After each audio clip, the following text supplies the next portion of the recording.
Welcome back to the Public Housing Resident Organizing and Participation Toolkit training series.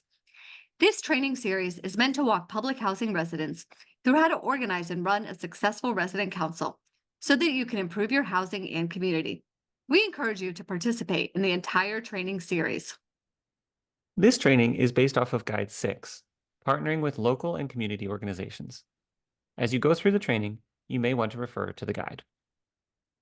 The focus of this training is to prepare your resident council to partner with local and community organizations.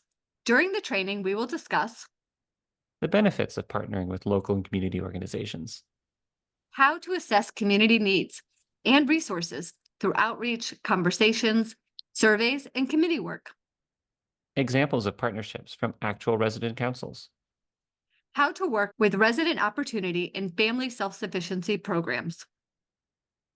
how to find support for your resident council, including how to choose potential partners and effectively build partnerships with local organizations, How to prepare to meet with potential partners. sample surveys to assess needs and community resources, and Related resources. key points from this training. Strong resident councils benefit from working with other organizations. Partnerships can help residents respond to the community's needs and improve your housing and quality of life. HUD encourages partnerships that help connect public housing residents with healthcare, education, and social services. Many community organizations value working with resident councils because doing so helps them fulfill their missions. There are many benefits to partnering with other organizations. Partnerships help residents respond to their community needs and improve their housing and quality of life. Partnerships help connect public housing residents with healthcare, education, social services, and legal aid. Many resident councils coordinate with providers like food banks, immigration clinics, medical clinics, boys and girls clubs, or others to bring programs and services to their communities, receive training, and respond to issues. Bringing in services that residents need will help the resident council engage more residents. Resident councils should work with outside organizations that support the resident council, but do not make decisions for or take over the resident council. Before seeking partnerships or developing long or short-term goals for your resident council, you must assess residents' needs. The resident council should look for programs that will best meet the needs of the residents. The residents, more than anyone from outside the property, know what those needs are. When doing outreach to your neighbors, you might notice that there are residents or communities of residents that are not engaged in the resident council. For many resident councils, it is difficult to engage residents with busy family lives and employment. Attracting services that meet their needs may be a way to engage residents. Some examples of programs that may interest residents include Employment training programs, credit and financial counseling, free tax preparation for families, and programs for children, such as homework support. You can consider other methods of community outreach that could be employed when determining what needs residents have. You may want to learn from residents or solicit ideas through Door-to-door outreach at your property, by having a table in the lobby to talk with residents about their needs and interests, through a dedicated email, an idea box where residents can leave comments, a dedicated phone number to receive comments from calls or voicemails. Two additional methods of assessing community and resident needs are brainstorming and surveys. Brainstorming ideas for community partnerships could be added to every resident council meeting. As needed, the brainstorms could be used with dot voting, which we'll describe below, to see which ideas have the most support. A paper or online survey can be used to learn about residents' needs, challenges, and interests. Surveys work best when there are specific, concrete options. For most properties, it will work best to offer this survey online and by paper in order to reach the most people. When developing a survey, the board can nominate a committee of interested residents to take on this task. You can also ask service providers or coordinators, such as a Ross service coordinator, what community needs are not being met. However, if you ask service providers, still survey your community directly. For more information on service programs and coordinators, see the next training on resident training and self-sufficiency programs. You can find resources and examples of surveys at the end of this guide. Los Angeles County provides an example of assessing needs through surveys. In Los Angeles County, resident councils found out through surveys that families were most interested in job placement opportunities rather than a job training program that might or might not lead to employment. Using multiple methods of assessment is recommended to ensure all residents can participate in the way that's most comfortable to them. If you don't get a response with one method, try another. No matter which method or methods you use, consider asking residents these basic questions. What needs are unmet by the surrounding community? What services require travel, either that residents already use or would like to use but cannot due to the distance? What services are not available at the times residents are free? What needs are the most urgent? What groups would these services support? Are there any groups in the community that are not being supported? For example, are there programs for seniors but not after school activities? What programs would residents want to participate in themselves? If you are talking to residents to collect information, the conversation could sound like this. The resident council is looking to bring more programming and services to the community. Are there any services that you would like to see here at the property? I don't know of anything offhand. Well, for example, is there a service or community organization that you travel to but wish were closer? Or one that you would like to get support from but can't because of its location or hours? Yes, I've been trying to get a workshop that shows how to apply for jobs online, but I can never get there because the classes are on a night that I work. That's a great idea. I bet other people would love to have that workshop here in the community room. One method you can use to get ideas and prioritize those ideas is dot voting. Dot voting is a group decision making process that starts with a brainstorm and then has the group narrow down the ideas to the ones that have the most interest or agreement. These are the steps in the dot voting process. First, give all the participants sticky notes. Then, ask them to write one idea on each note. Participants can stick these ideas onto the wall. If it makes sense, the facilitator can then group the ideas. For example, there might be a number of ideas under health, education, or youth services. Participants are then given dot stickers or a marker to vote on the ideas that they like the best. For deciding on services or programs, direct them to only put dots next to the ones that they would use. You can vary the number of votes that participants get. Generally, give people enough dots to vote for one out of every 4 ideas. So if there are 20 ideas, participants would get 5 votes each. The group will then be able to see visually which ideas have the most support. The directions for dot voting might sound like this. The resident council would like to invite some community organizations to come to the property to offer services or programming. We're going to give everyone sticky notes, and on each note, write one idea you have for a program or service you would like to see here. I'm going to write after school tutors on one. Put each sticky note on the wall over here. Now that we have all the ideas, come up and read them. We are passing out 5 dot stickers to each person. Put one dot next to your 5 favorite ideas. We will then start with the ideas that have the most dots. For more information on engaging residents, see Guide 2, Engaging Residents and Representing Resident Interests, and the related training. For more information on group decision making, see Guide 3, Holding Effective Resident Council Meetings, and the related training. Let's now do a quick knowledge check. What strategies could your resident council use to determine community needs? A, community outreach. B, a survey. C, ask service providers. D, brainstorm at a meeting. Or E, all of the above. We'll pause for a moment for you to consider your answer. You can always pause this presentation if you would like to look at the guide.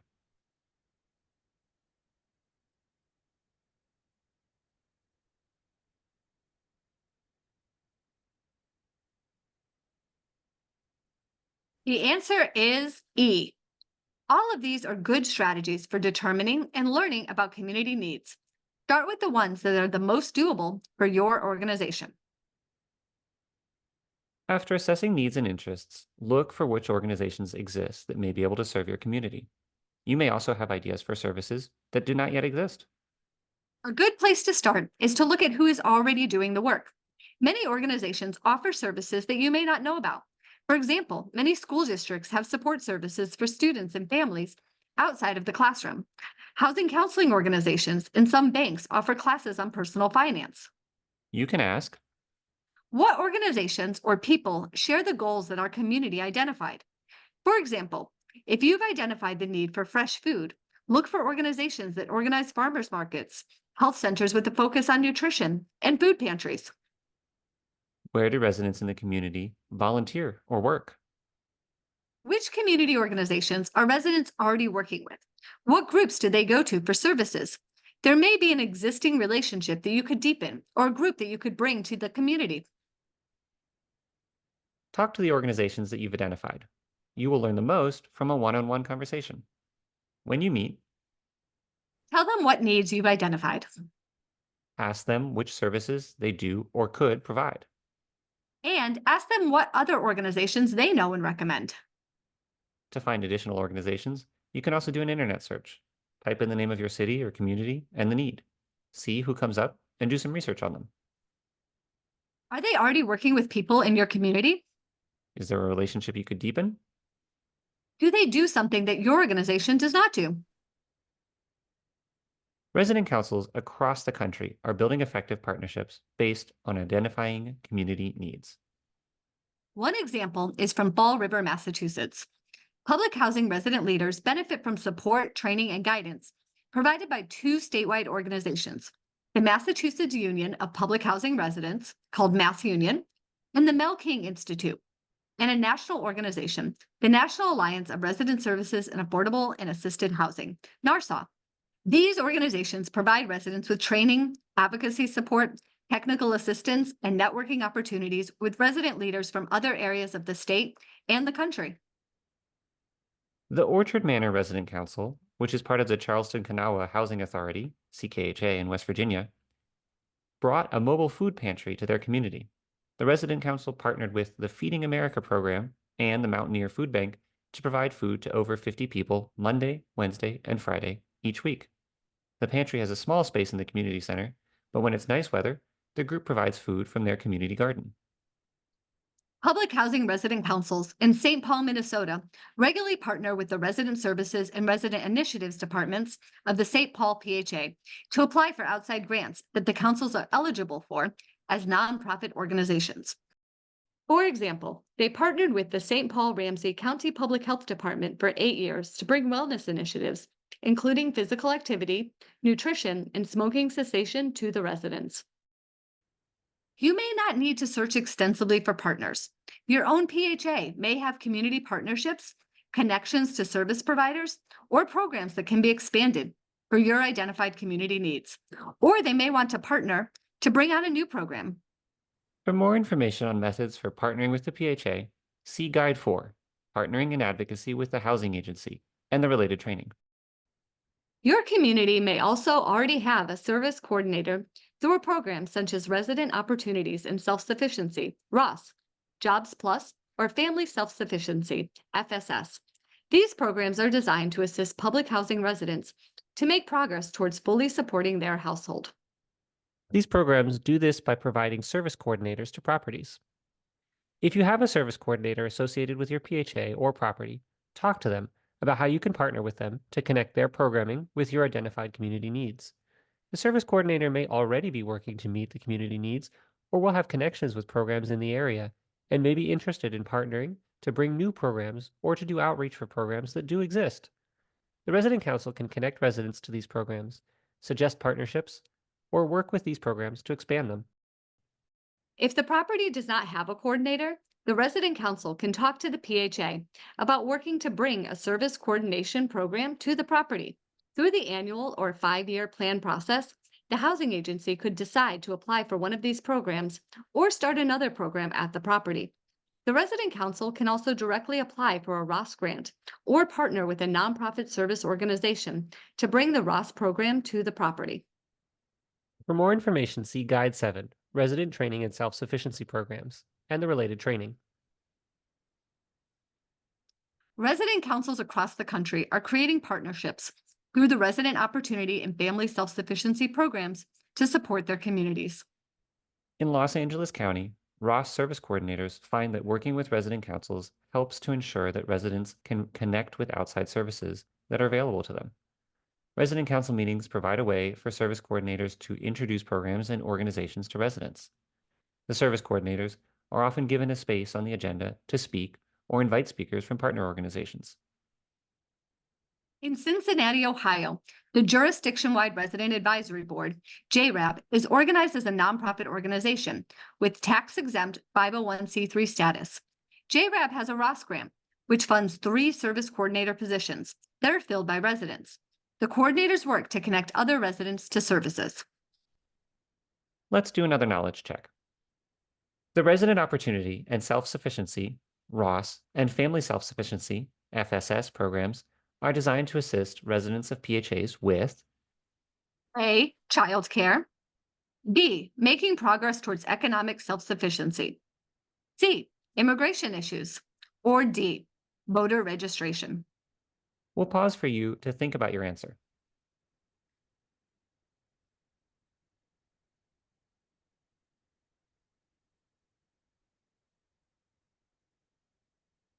The correct answer is B. The Resident Opportunity and Family Self-Sufficiency programs are designed to assist residents of PHAs with making progress towards economic self-sufficiency. In addition to partnering to support the residents in your community, you may look for support building resident council capacity, including Assisting with HUD programs, engaging in advocacy, influencing decisions affecting your community, and impacting community development. think about what types of partners would be helpful and who else shares the goals that your community is working towards. To impact community decisions and advocacy, look to partner with Other resident councils, including those at other types of housing, like privately owned buildings or other affordable housing that isn't owned by the PHA, tenant rights and tenant organizing groups, legal aid organizations, educational institutions like universities, colleges, and community colleges. working with other organizations can increase your impact on larger issues like community development. Think about what you need in order to make an impact. More resources, expertise, more people, new strategies. Before you meet with a potential partner organization, make a plan for the meeting. Some things you may want to consider before the meeting. What are the goals and mission of the other organization? Who are the organization's clients, members, or stakeholders? And what are their goals? If they have clients, what are their clients' goals? Why would it be in the organization's interest to partner with you? How would the partnership help them reach one of their goals? Would any of their organization's priorities put them in conflict with the resident council? The partnership is a two-way street. Go into the meeting remembering that your resident council has resources that may benefit partner organizations. You have people. Most organizations want to and need to serve their community. Resident councils can connect organizations with the people they want to serve. Knowledge. You know your community better than anyone. Some organizations need that knowledge so they can modify their programs to better serve the community. Space. Many organizations do not have the space to conduct large-scale events, and especially do not have space everywhere they want to serve people. Your resident council may have access to community space. Advocacy. If an organization serves your community, you may be able to help support them by telling your story to funders and elected officials. For example, a community organization may have the goal of helping people to find employment. Your property may have a lot of people in need of this service. These are potential clients, and may be able to help provide the organization with free space to host workshops on writing a resume or holding job fairs with employers. Let's use the example of the Employment Support Organization. Part of the conversation with the community organization might sound like this. Our resident council would like to invite your organization to conduct trainings at our property. We have a lot of people in need of this service and could help you get the word out about the workshops. Well, that would be great. We're always looking to support more people. You could take the flyers for workshops we have here every week. We can work with the PHA so that you can use the space for free in our community center. You would get a lot more clients from our property if people didn't have to travel downtown for that service. Let's do another knowledge check. To impact community decisions and advocacy, consider partnering with A. Other resident councils. B. Tenant rights and tenant organizing groups. C. Legal aid organizations. D. Educational institutions. Or E. All of the above. We'll pause for a moment for you to think about your answer.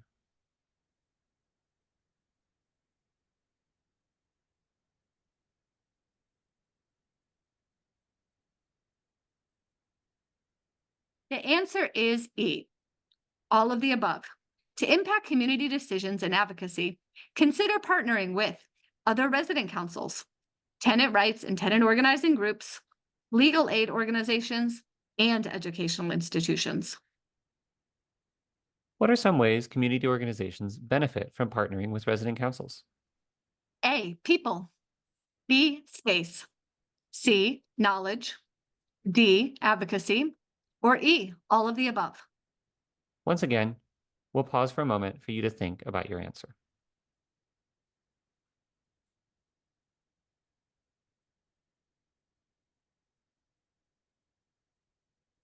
The answer is E. All of the above. Resident councils have a lot to offer potential partners, including access to people, space, knowledge, and advocacy opportunities. You'll want to be thoughtful to develop an effective survey. The easiest way to start is to use a sample survey, but customize it. Choose the most relevant questions and options based on your residents' needs, interests, and ideas. Include some specific options for potential programs or resources, and leave space to receive additional ideas and comments. Offer electronic and paper options. Set up a survey to receive online answers through SurveyMonkey or Google Forms or another program. If you have an online option, be sure to also have a paper option for residents who are not comfortable using a computer. Finally, be sure to think about whether you actually need to collect information that may be private, such as a family's income. Only ask for information if there's a specific reason. For example, you may need to ask a general question about income to see if families will qualify for a program. Do not collect contact information on surveys, especially those with private information. The linked surveys can be updated for your community. You can also use these examples to choose the most relevant questions and options. Guide 6 includes a survey that can be updated for your community. You can use the sample or other examples in the resources and choose the most relevant questions and options for your community. This slide provides links to The sample survey in Guide 6, a sample community needs survey template, and a sample community needs assessment from the Ross application. It's time for another knowledge check. true or false. A survey will work best if it is specific. We'll pause for a moment for you to think about your answer.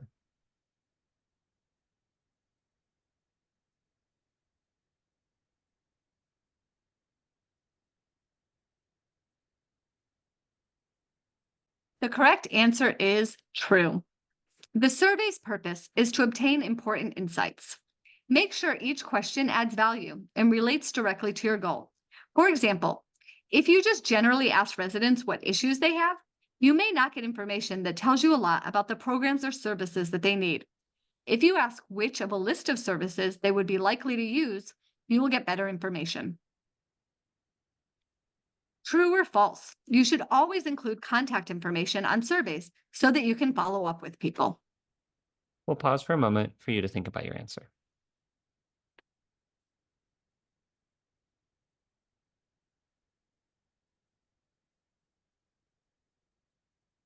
The correct answer is false. Anonymous surveys are better. You receive more truthful responses. You also ensure that people's personal information cannot be compromised. If you want to collect contact information for the resident council, collect it separately from the survey. Let's watch a short video that illustrates the impact of resident council partnerships. Hi, Miss Virginia. This is a great turnout for the garden celebration. Thanks for inviting me. Yes, isn't it nice? How did you get this going? I didn't start the garden. This was actually how I got involved. Oh, really? Yes, neighbors recruited me to get involved in the garden. They saw I needed an activity to keep my mind active. When the new executive director started, he helped connect us with nonprofits and the university, which had a gardening program. They helped develop a beautiful garden, and that's how I became interested and involved. From there, I got involved in the resident council. Oh, wow. I thought you came in as a leader. No. You know what's funny? When I first started doing the garden, I didn't even want to share my produce. But I learned to share, and now I really enjoy giving to others. I'll say, I know you really helped get the food giveaway program going here. Well, that's true. Over time, I got to know so many people through the resident council. I met someone who had a mobile food pantry. She mentioned bringing it here, and I thought it would be great. That's why I like the garden and food pantry. You can meet people over food. That's how we've learned about what services and activities the residents like and need. We get about 50 to 60 people coming through 3 times a week, so it's a great way to know the community. Wow, I didn't realize it was that many. How do you keep it going? It seems like so much work. The resident council has an advisory board that's made up of people from outside of our community, including some people who used to live here. They bring good ideas and skills, and they help with the food giveaway program. And the community organizations take care of a lot of it. We partner with the local food bank. We can actually help their mission to get food out to people. You know, we have 200 households here, including kids and seniors, and we have a nice space for them to operate the food distribution from. In nice weather, we serve from the community garden, but we can also use the community center. It's always nice getting to be in the garden. How do you all keep it up? Well, some of our neighbors have real green thumbs, but we also get support from other organizations. You know, our neighbors from the recovery center up the street love coming here to the garden. That partnership is a real win-win. Wow, I didn't realize the resident council works with so many organizations. It really broadens our abilities. For example, for our Thanksgiving event, we partner with churches, and the National Night Out for Safety is a real community effort. I really like partnering with other resident councils for the community events. We can have bigger events and more impact. How do you decide on what events and programs to do? We do that in the resident council meetings.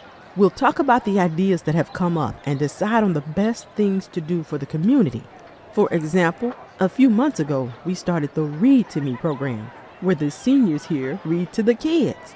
That's been a hit. Yeah, I brought my daughter last month. She loved it. You know, we have our resident council meetings once a month. They're at 5 p.m., the second Tuesday. Do you think you can come to the next one? We always have a speaker, and honestly, they're fun. I think you convinced me. I do really appreciate everything the resident council does around here. Great! Now, I need to go try some of that fruit. This slide provides related resources from this toolkit. This slide provides links to national directories where you can find local service providers. Check out 211 by phone or the internet, Boys and Girls Clubs, Find Help, the HRSA Data Warehouse, the Elder Care Locator, and the United Way. This slide provides resources to assist resident councils in developing partnerships. this training is part of the Public Housing Resident Organizing and Participation Toolkit. The full toolkit includes topical guides, customizable resident council documents and forms, tools related to tenant participation funds, and case studies of resident organizations around the country. Please move on to the next training in the series, Guide 7, Training and Self-Sufficiency Programs.